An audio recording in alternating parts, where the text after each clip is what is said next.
If you want more freelance clients in fashion, it's easy to waste weeks digging through crappy job opportunities and applying to cheap gigs on freelance sites. You'll likely find a lot of clients that literally want to pay $5 for a tech pack. The worst part is that if you do land one of these crappy clients, the project is going to be painful AF. Endless revisions, flaky people, and you'll often wind up chasing the payment. The next thing you know, you just work 10 hours for 30 bucks and it's not worth it. No wonder the freelance dream starts to feel like a hustle nightmare, which is why I'm gonna tell you the best and worst websites for finding freelance work in the fashion industry. Now, this isn't just some data I made up. It's based on surveying about 500 students inside my Freelance Accelerator program.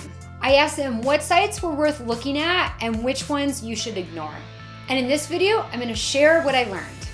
The results are gonna surprise you because there's actually one site where you'll find legit clients that pay a fair wage. I'll tell you that in a sec, but first, if we haven't met, hi, I'm Heidi. After having my own brand and working in-house as an employee for a brand, I was sick of being overworked and underpaid. I almost burnt out of the industry. But then I discovered freelancing, where I earned over $100,000 a year doing the work that I loved while also having freedom and flexibility in life. After a decade of working as a freelancer, and just to clarify, I'm not talking about the temp job permalance opportunities where you're called a freelancer, but you look and act like an employee.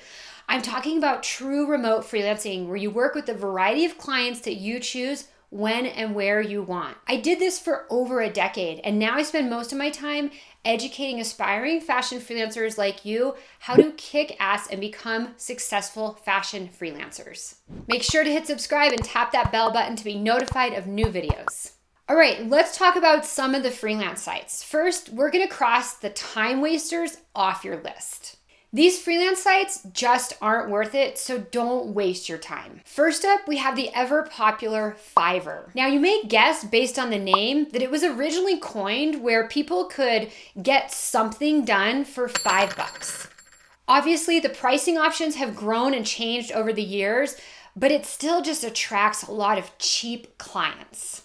Beyond that, there is tons of competition. Verdict? Cross it off your list. Next up on the chopping block is people per hour. It's more popular in the UK, but it still has a pretty big reach. Don't let that suck you in though, because just like Fiverr, it attracts cheap clients. You also have tons of competition, and my students say that the setup is really complicated. Verdict? Cross it off the list. Now, let's talk about some more reputable sites you may be looking at for freelance work, like LinkedIn. LinkedIn can be great for full-time employment, or if you want those full-time freelance jobs that are actually just temp jobs in disguise. You may have seen the postings. They look like this, and they're actually really, really beneficial to the brand, but super abusive to you and everyone in our industry. Personally, I don't support them, but if that's your jam, then LinkedIn may be your place. Just don't go there expecting to find true remote freelance opportunities. Verdict? Cross it off your list. While we're at it, let's get two other permalance offenders out of the way. Indeed and Style Careers. Again, great for full-time employment or these temp job freelance opportunities, but not for true remote freelancing. So again, you guessed it, verdict, cross it off the list. So, what's the best site to find true remote freelance opportunities? The one and only site that I personally recommend. It's the only site where my Freelance Accelerator students are making between $60 to $125 an hour, earning $100,000, and replacing their full income with freelancing. Drum roll, it is Upwork. Now, full disclaimer. There are still some cheap clients on Upwork. There will always be cheap clients everywhere. No problem, they just aren't your customer. But here's the difference between Upwork and sites like Fiverr and people per hour, is that beyond the cheap clients, Upwork also has legit quality clients that pay a fair rate. I know because my students have shared their success and their invoices. Like Eleni from Greece, who started her freelance career without any real industry experience and now consistently earns between $3,000 and $4,000 a month working part-time exclusively doing tech packs. And Lucia, a textile designer from Germany, who landed her first project on Upwork within a few weeks for $1,890. Since then, she consistently gets a couple clients every week. There's also Ellie, who's a military wife and lives in Alaska. She moves around a lot, so freelancing is really essential to her. She's charging $125 an hour and just passed $100,000 in earnings.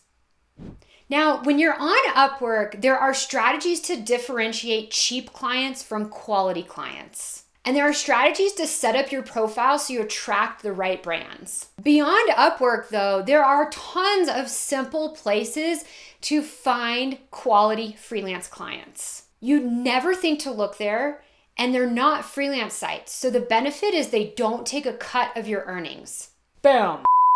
Want to learn more? I'll teach you how to become a successful fashion freelancer in my free limited time training, 1 week to 1K. You'll learn how to find your first client and start getting paying work, even if you don't have a network or business skills. I'll also show you where to look beyond Upwork.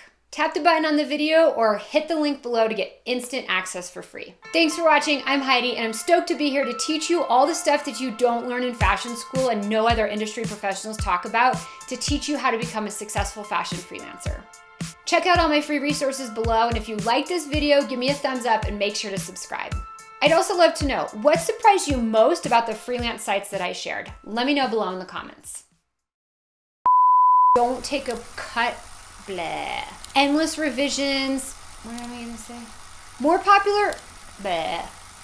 It's more popular in the UK, blah.